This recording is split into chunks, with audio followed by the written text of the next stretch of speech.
Greetings, this is a Timeshare Traveler. Today I'm talking about episode 160, 160 timeshare maintenance fees as motivation for better vacationing. That's what I do. I use the fact that I have my maintenance fees as a motivation to get better and better because I want to stretch them as far as I can. So, the overview of what I'm going to cover is the more knowledge leads to more vacation options. So, the better you get, the better value you get. Set goals on improving. That's how you get better. Um, and more importantly, invest in more vacation with little additional costs by stretching and doing various things, and I'll go through all that. Um, and then my favorite cost savings, just so what's my personal favorites.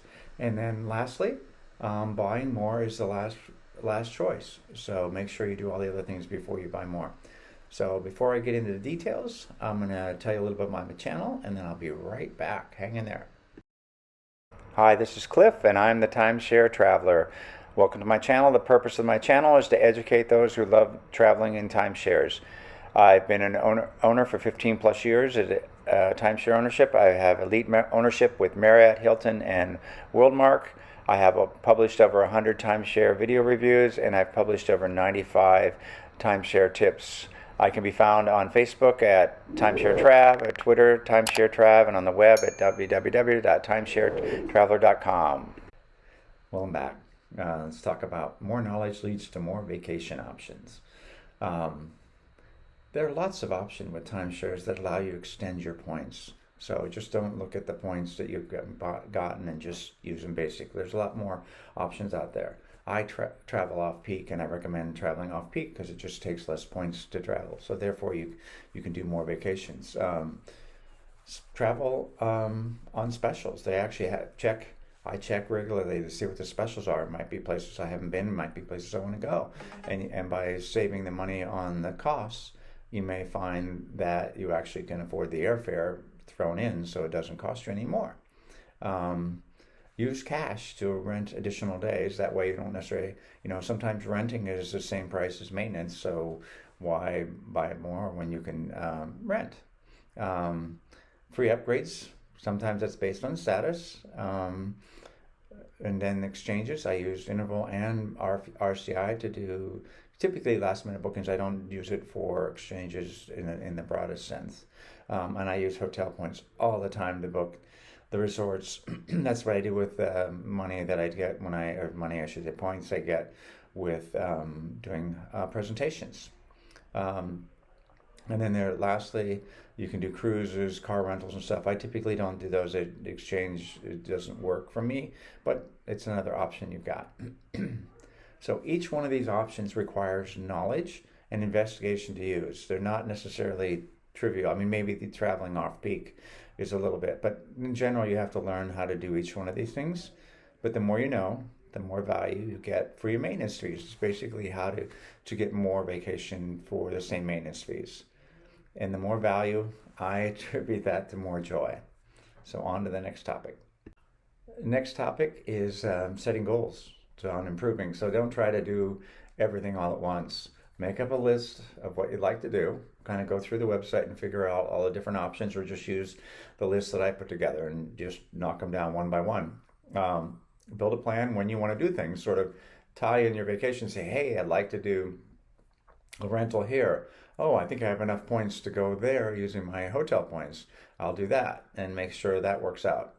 Or check different availabilities, because the points can be quite a bit different depending on when you're choosing to do something. I always call the reservation line when I have a question like that, when I'm trying to figure stuff out. Less so now that I've been doing it for a while, but initially that's what I would do. I would call them and see what the options were. And then an alternative is try using a website first. I do a lot of searches in Google, just Google what I want to, how you do a certain thing, and there's usually some help text or there's your tutorial.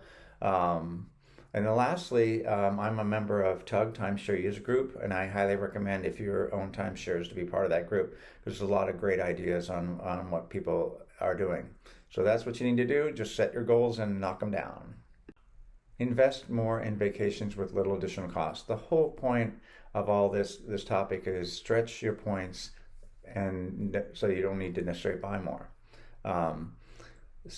Learn all the options before purchasing more. That's sort of what I just said. Verify that stretching your points does not meet your needs before buying more. So in other words, you've done all these things and still you need more points. The other thing I'm going to mention, another option I'm going to mention, is look at the marketing package. Usually they have short vacation stays. Hawaii, they even have them in Hawaii like 6 days, 6 nights, 7 days, or 6 days, 5 nights. But usually in domestic, you can get it in Orlando or Vegas. You can get a 4-day, 3-night, and it does require an owner to update, but it provides additional perks, not just the vacation itself.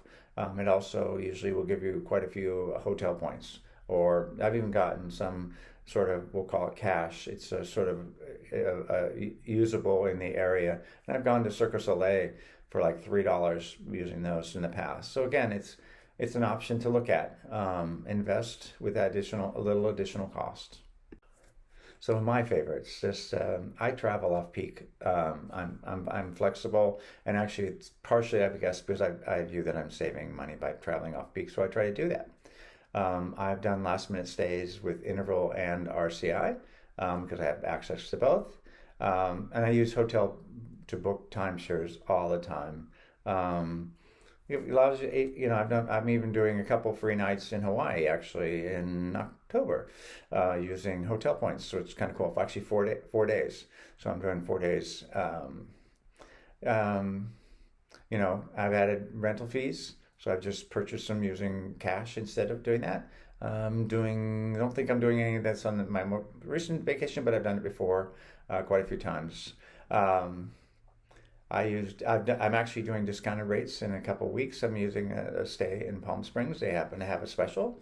And I just happen to be on my way to Phoenix, so I'm just stopping. So just taking advantage of that. Marketing package, I actually have one scheduled in Hawaii, of all places. And in that case, it's actually a 5-night, 6-day at the Westin Princeville. So it's an amazing place. And to me, owner updates are not difficult because it's where I learn what's going on with the properties. And again, my last one is my favorite. Is I always ask for an upgrade, even if my perks don't do it. Sometimes they're overbooked or they have a mix match, and I've been able to get an upgrade because I'm an owner. So they recognize me as an owner, and I'm actually typically a premier owner of various what I own. So it doesn't always happen, but I do ask anyway, and I ask kindly, and sometimes it works. And lastly, buying more is the last choice. The reason to stretch your points is there's no increase in maintenance fees for stretching. So the more you can stretch them and use them, it's just using your existing maintenance. Again, I look at that as I'm getting a better return on my maintenance fees. And that's an advantage to me. And I look at Airbnb, it's kind of, or a hotel stay. It's got the price is the price, and it's kind of not. But with timeshares, you actually have the ability to actually stretch things, and it just requires education. And why not? You spent so much money.